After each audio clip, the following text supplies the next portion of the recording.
Hello, how are you? Welcome to my channel. My name is Ruth and today I wanted to share with you kind of the top 10 things I've learned from my first year of really project planning and YouTubing, etc., documenting the journey.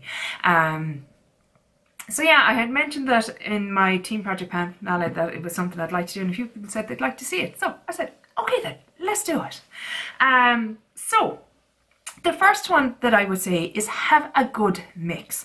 So what I mean by that is have a mixture of gimme products. So that would be products that are maybe nearly empty or minis. So like something, you know, a small powder like this, or you know, a product that you haven't much left in but you need to knuckle down and finish it, or a travel size, you know, something like that that will be easy enough to use and you'll feel accomplished and motivated after finishing it. And it means you can roll something in as well then.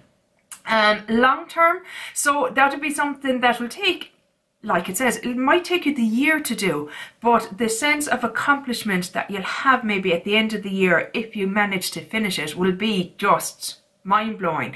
And do you know, it helps sometimes as well if it's something that you can easily see progress on. So say like a clear setting spray or something like that, something that you can see through and you'll see every month a little bit going down, and you'll just feel like you can see the visual progress and it'll make you feel, you know, yay. Whereas there's some things last year that I found that even if I weighed them and they didn't move much, I felt a little defeated and a little bit kind of like, oh, so why am I even bothering panning this? So I would say try and have, you know, if it's a long-term item, that it's something that visually you can see the progress on. It helped me. Usage goals as well is another great one. I think that it makes me feel like I'm rotating through my products more. So I don't feel like anything that's outside of the current project that I'm working on is just rotting away in my drawers. Do you know what I mean? Because I'm an idiot and I join every project under the sun. It's not so much of a problem for me. But yeah, I just think the mixture of gimme products long term and usage goals gives you a nice mix. It makes you feel like you're rotating through your collection. It makes you feel like you're finishing stuff and feeling accomplished, and it makes you feel like, you know, yeah, I'm in this for the long haul and I'll feel great at the end of the year when I finish it. That's just my own personal, these are all my personal opinions, obviously. Next up is, I've learned that I enjoy themed projects more. So the likes of Nightmare on Panning Street or Fantasy, you know, things like that. I just find them more fun. I love the roulette aspect of a lot of those kind of projects. I love the fun of the prompts. I love seeing how people interpret the prompts, watching other people's videos and updates, and you know, it's a fun one. It makes you feel like you're part of the community even more so because you're all taking part in this project. Yeah, I've learned that the theme products are the way to go for me. They keep me interested, they keep me motivated, and I just find them fun. Number 3, excuse my itchy nose, don't stress out. Stop stressing out, Ruth.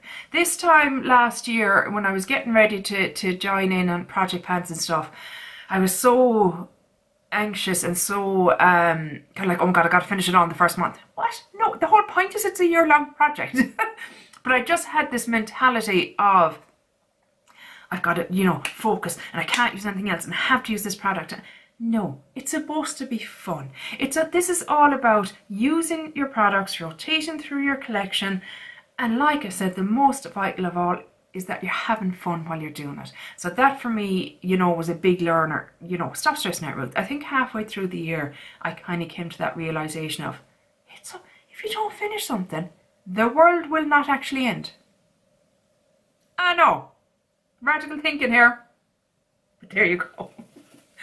Number 4 thing that I learned, the community is amazing, like amazing. I was so nervous, I was so frightened, I was sick to my stomach, but I thought, I'm going to do it. This is something I wanted to do for ages. Sure, look it, if nobody watches it, so what? Hopefully nobody will say anything mean down in the comments. And you know, there was a lot of anxiety. But the community, they will cheer you on. They will be your friends. They will become a huge part of your life that you just didn't imagine. If you're stuck on how to use a product, they will be a well of information. They will tell you, you know, try using it like this, or do this, or do that. Or, you know, the amount of ways that I found to use products this last year, you know, using lipsticks as blushes, using highlighters in lotion. You know what I mean?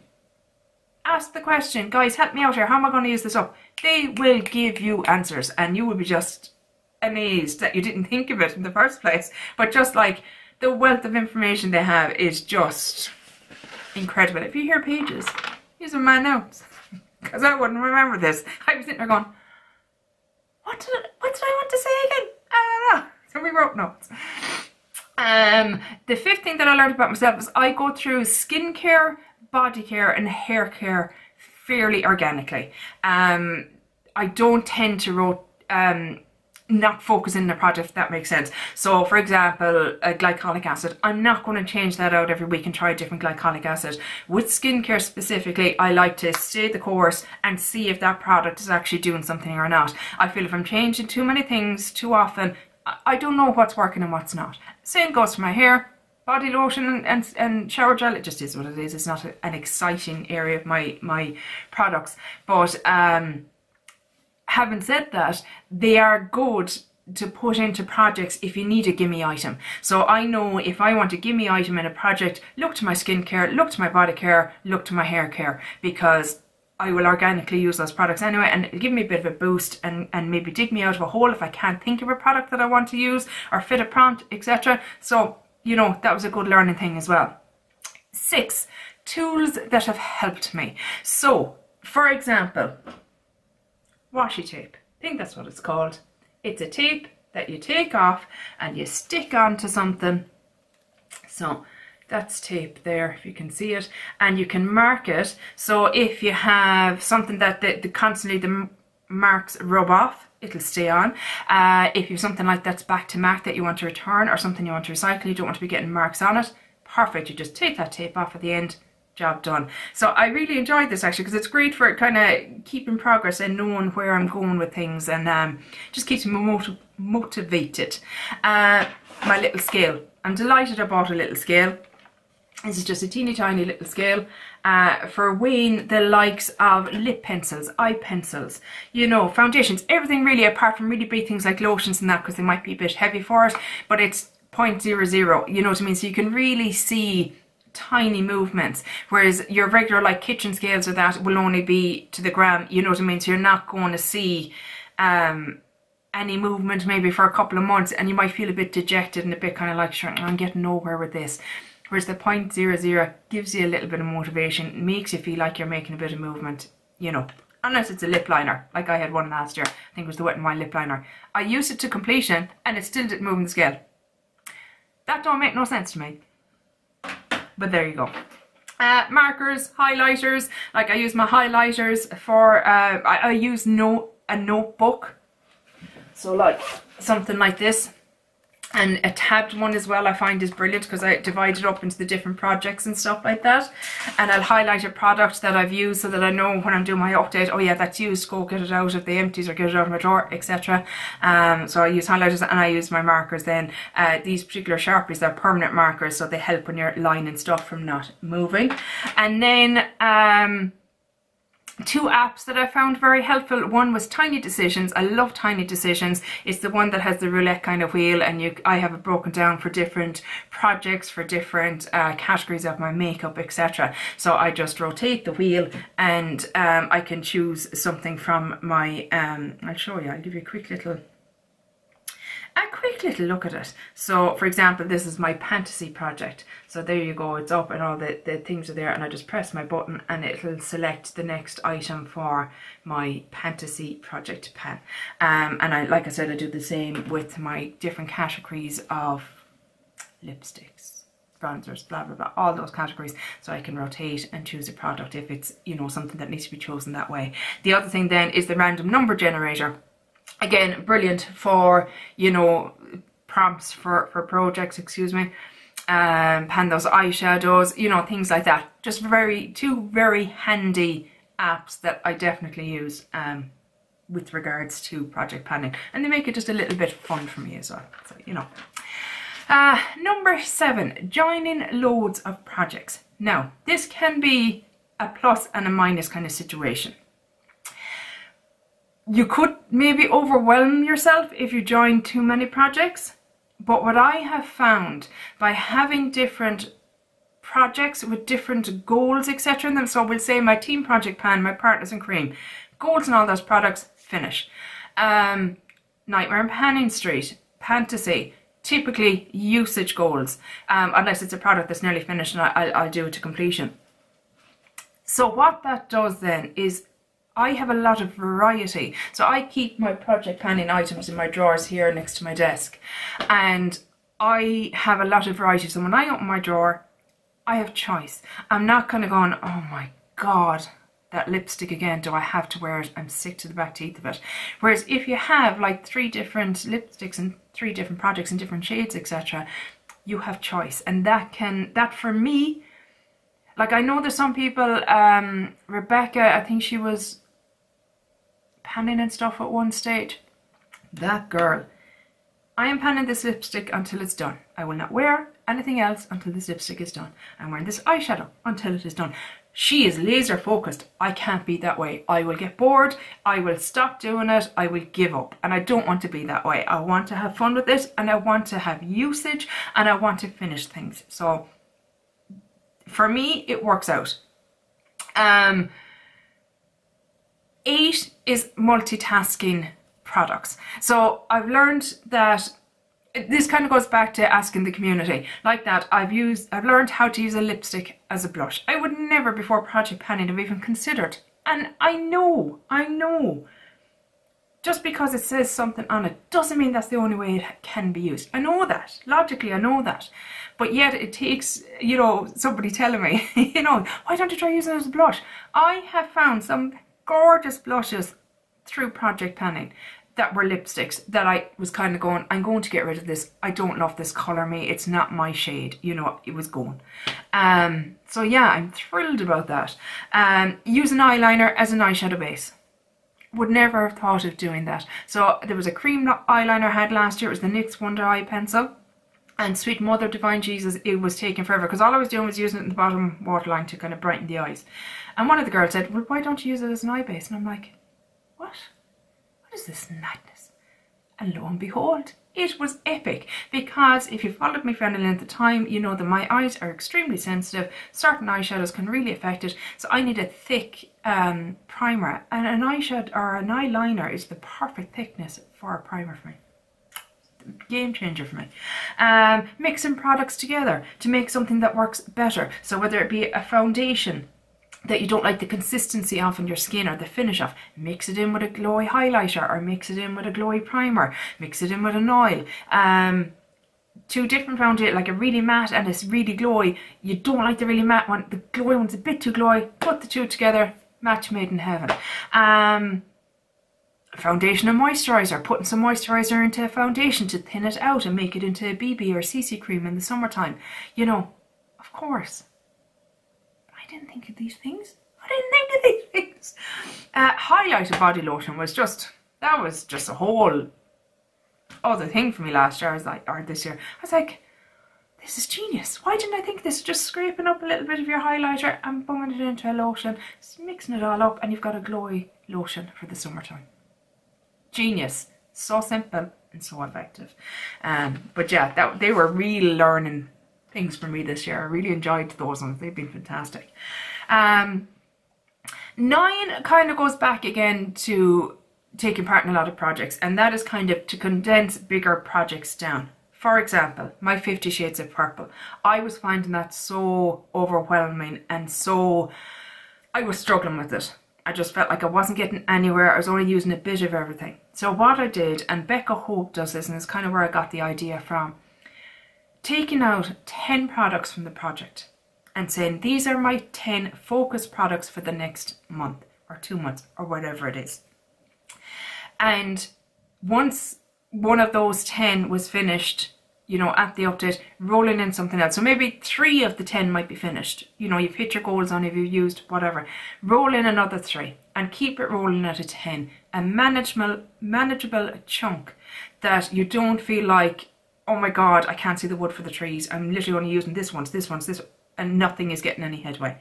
I do the same then with Throwback 30. But I'm doing that one roulette style. So, you know, I've only, I think maybe 4 or 5 products in at a time.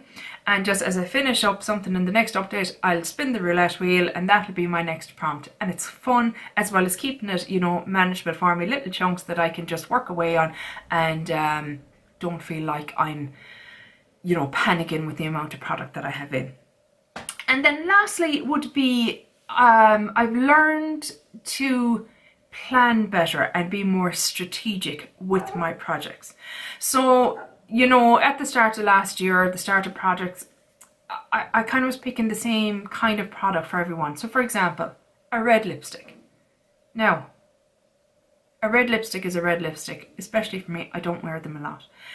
So it didn't make sense to be having more than one red lipstick in a project. So it made more sense maybe to have a red liquid lipstick in this project, have a nice coral sheer lipstick in this project, have a nice pink glossy lipstick in this project. You know, so I have variety.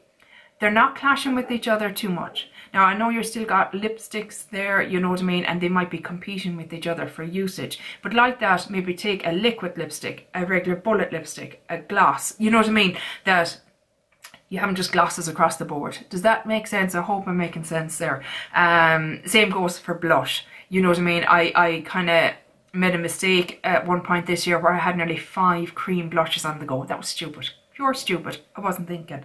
I was just kind of focused on the project and how it fitted the prompt and not really thinking of the bigger picture and the other cream blushes that I have in. So that's why having them all now in the drawer here next to me means that I open the drawer if I'm starting a project, go, hang on now, you've already got 4 cream blushes on the go here. There's no way a cream blush can go into this project. It's just ridiculous. It's not happening. Especially if it's a shorter project.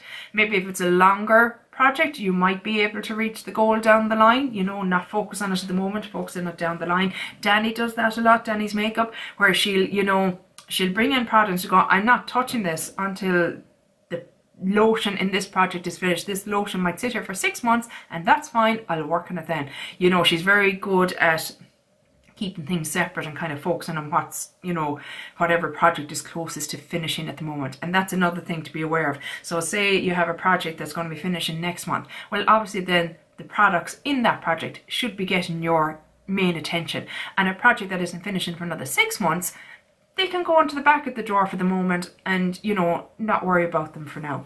Does that make sense? I hope I'm making sense with all of these. Bronzer is another one, cream bronzer, you know. Now, I've no problem having a cream blush and a cream or a powder blush in and a cream bronzer and a cream blush in. Cream bronzer in. Oh my God. Cream bronzer, powder bronzer, cream blush, powder blush. Because I can use them on top of each other. I find that a great way if you want your makeup to last, to put down your cream products kind of first, you know, go in with your powder and then go in with your bronzer and your blush, etc. over what you already put down. Because even if they're wear away, the cream one underneath will still be kind of there and still shining through. I just find it helps make my makeup last longer. But yeah, those are the 10 things that I have learned in this past year of project planning and being on YouTube. I hope they're some way helpful for you. I want to thank you. I want to thank the community for opening up their arms and welcoming me so warmly and being such beautiful, kind, just lovely, lovely people. Whether that be other creators, content creators, not really, but you know what I mean. I'm not a content creator, I'm just here doing my projects. But you know what I mean, like, you know, everyone else in the project plan community that makes YouTube videos and is on Instagram have been so kind and so lovely. I mean, I've never experienced anyone this year experienced negativity or a nasty comment or bitchiness or a lot of the things that unfortunately can sometimes come hand in hand with women and with the beauty community. It has not been apparent to me anyway this whole year.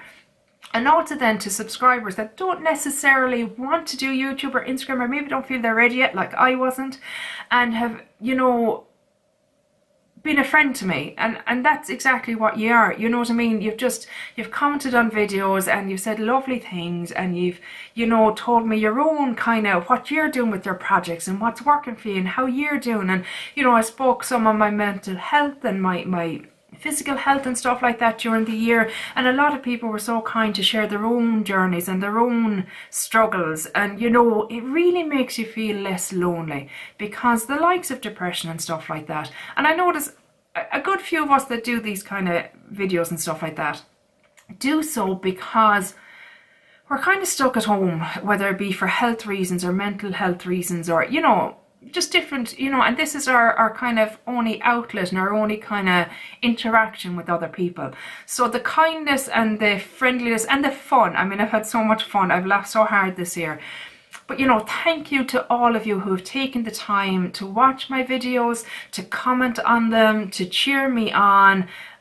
Thank you so much. I am so appreciative, and I can't emphasize to you how much ye have meant to me this year, really and truly. I mean, there was a point in the middle of the year where I really was struggling, really struggling, and so many people have reached out and kind of said, we haven't seen a video for a while, you okay, is everything all right? And it was just, it was beautiful. It was really beautiful, and I want to thank you all so much. And I just hope you all realize how much you have meant this year a really fantastic year for me, better than it ever would have been if I hadn't started this channel. So please, if you are somebody who is contemplating starting a channel and you were like me this time last year, sick with nerves, kind of thinking to yourself, no, I can't do this, I can't do this, I just can't, I'm not pretty enough, I'm not thin enough, I'm not good enough at makeup, I can't speak well enough, I'm not funny enough. Whatever it is that you think you're not enough, you are. You 100% are. So do it. Go, get your phone, whatever it is, set it up, record your video, and just go for it. You'll learn as you go. You know, things will improve. Jesus, when I look at my first video last year, we were after a rocky start there, guys, so we were. But you know what? Do it, because you will enjoy it, and you will... I can't see how you would regret it. I just can't see how. Not in this panning community that is full of just beautiful, wonderful, welcoming people. So that's it, guys, before I start crying. I'm gonna go. Thank you so much for watching. I really hope you enjoyed this video and it was of help to you. And hopefully I will chat to you in the next one. Take care. Bye. Slán.